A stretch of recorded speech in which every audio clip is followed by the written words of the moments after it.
এটা কেন করছিল বলছে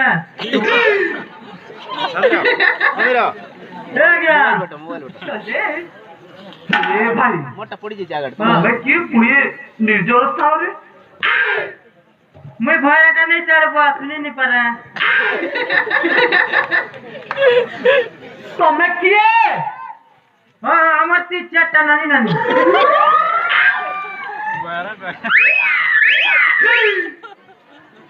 ঘরেটা ওই চড়বা ঝুলি নেই পারে সেটা বি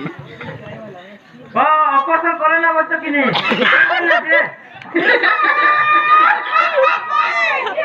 ये सब कौन हो जाऊची ते महाराज सुनी मारे खाली इतकी हाँ मैं किए भयाटा